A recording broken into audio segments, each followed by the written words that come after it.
faith that he's going to pull through this. It's a time. It's very time sensitive. He has pneumonia. ARDS, adult respiratory distress syndrome. The ARDS is pretty much the way I understand it, and any nurses here can jump in if you can explain different. Your lungs are supposed to be like balloons, and instead of his lungs being like balloons, his lungs are like Gatorade bottles, not even like Coke bottles or Sprite bottles that you can sort of fold in. They're extremely hard. They're extremely swollen. So for that reason, he's on the breathing machine, on the ventilator. And he has been for over 40 days. So keep in mind, we've been here 40 days and 40 nights, and we saw, different nurses, come and assist him, different shifts.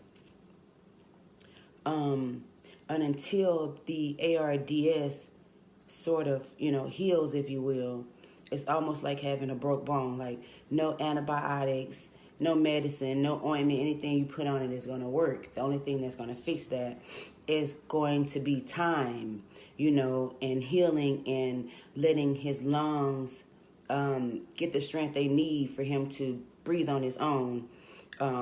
He also has, his liver had damage from the incident. He has collapsed lung on one side and fluid on the lung on the other, so he still has the tubes in. His kidney was failing, so he's on dialysis. So he has very, very traumatic injuries, and the doctor reminds us every day that he's not out of the woods. And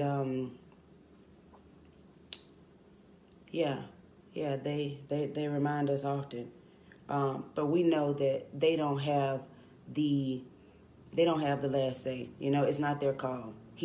Those doctors aren't his God. They're not our God. And I'm saying all that to say, if we've watched nurses do things a certain way for 40 plus days, and he has a new nurse that's never been his nurse, she comes in and does something differently, I'm going to question that. Any reasonable person would. Any parent would. But when I question it, I feel like they see me as the angry black woman. That's not the case. Like I told them, this is my fucking son. So how you guys look at it really doesn't matter to me, because this is my son. This is our son. And if I see you come in and doing something in a way that the other nurses haven't done it, I'm going to question you on it. I'm going to call you out on it. And I may even stop you because there's no room for error when it comes to our son.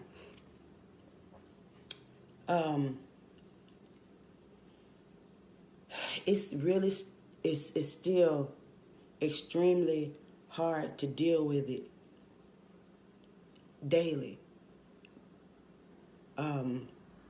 I have anxiety when I get to the hospital, when I'm pulling up. It's hard for me to leave when it's time to go at 6 o'clock. It's hard for me to go in there and see my son in that position. It's hard for me to go in there and see him looking like that. It's hard for me to go in there and see him sounding like that. It's hard for me to see him fighting like that, because I want to fight all of the battles for him. And I've always been able to help my kids, but right now, I can't do anything. I'm totally helpless. So I can't do anything but be an advocate for him. I can't do anything but fight for him. I can't do anything but stand up and boss up at a nurse for him when I feel like you're not doing the things that you should be doing in the way that they should be done. Because once again, there is absolutely not even this much. There is no room at all for error. There's not. He is still in critical condition. And his condition is very critical.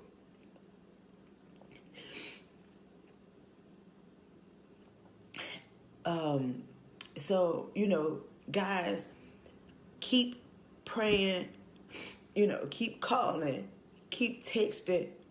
Those are the things that gets me by. Being thousands of miles away from home, I've said it before, with no family here, really, no friends here, and then everybody has their own thing, so I'm not calling saying, hey, this is an update. No, everybody else is going on with their lives. I understand it, but our world has completely stopped. I mean, completely. We can't focus on anything else. Nothing else matters. Nothing at all. So, you guys bear with me. If you call me and I don't call you right back, if you don't talk to me, still send me a text message. I have another situation that I'm going through with someone in Birmingham. I don't really want to bring that up or put that out. But if you're watching this live, you know who you are. And you're going to do right by me. I promise you will. I don't even have time to deal with it. And I'm not going to use any energy in it. I have someone that will, though. I promise you. All of my energy is going to praying for my son. All of my energy is going to fight for him. Yes, we have a patient care advocate. But there's a lot going on, especially with COVID. I understand that. There's so many people in the hospital. It's hard to get up to see. It's like you're doing us a favor by allowing us to be there. All of that is understood. But my first question to all of them is, are you a parent? It doesn't matter if they're 8, 18, 28, 38. We're still parents. This is still my son. This is still my life. I don't know how nobody else feels about their child, but it takes my breath away, this situation, often. It's unimaginable. So I just want y'all to know, really continuously pray for y'all's cash apps, the gifts. I really appreciate it. It's just something I'm still, learning to deal with. Y'all know me. I'm not a crybaby. I'm tough as nails. I can do anything. But this is, it's breaking me. Because it's just, you don't know what's around the next corner. All the ups and downs. It's an emotional roller coaster. Imagine. It's just, you can only imagine.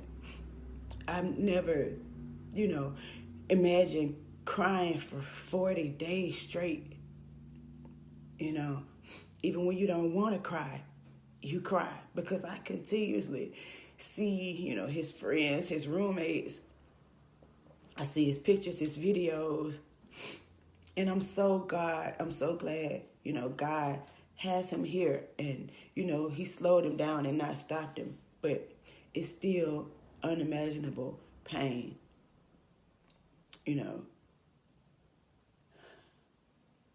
I feel so lost without him.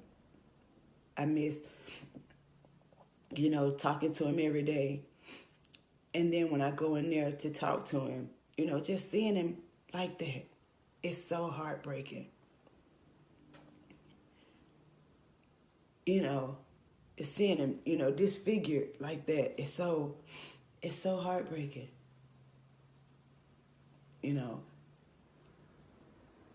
I just pray and just wait for my time to go and visit. So, I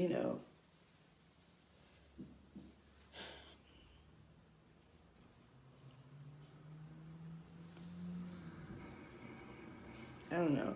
But thank y'all. Keep praying for me. Keep praying for us. Keep praying for my sanity. Because that's something I never really thought that I would have to pray for. Is my sanity. But being around the nurses, and I feel like, some of them are there because they genuinely care. And then some of them, it's just their job. And I feel bad as soon as it's time to leave him.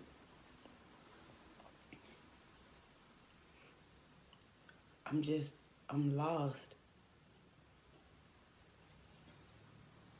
I'm so lost. And I keep trying to find the medium in this, and I just can't. Because I'm accepting it. I'm just still having a hard time dealing with it. And I don't know. But, you guys keep calling. That's the update. Everything is pretty much how it was. Only thing we can do is just, wait. It's a time game, but it's a pain like never before. I've always thought before now that, past relationships, young, teenager, growing up, you had your heart broken. I realized I have never had my heart broken until now. I've never had my heart broken. Now my heart is really broken. So when you think that you've had a heartbreak, my heart has never been broken until now. My heart has never been broken. And right now it feels like it's in pieces.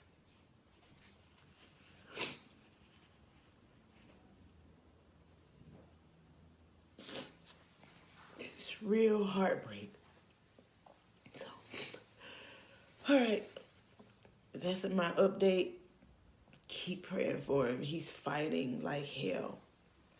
He's doing what he knows how to do. He's doing all he knows how to do in this fight. Our life hasn't been easy. Never. Nothing has been easy for me in life. All I know is to work and hustle. But I appreciate the cash apps. I appreciate the prayer. I have some of you guys that send me a prayer every morning. It's probably 5 o'clock our time here, and I'm getting text messages. But it's appreciated. So don't think that I'm ignoring you guys with the DMs. How is fresh? Once there's change to be told, I will definitely let you guys know. Again, because you guys have been a part of our lives for a very long time. And it's appreciated. I love you and enjoy your Monday.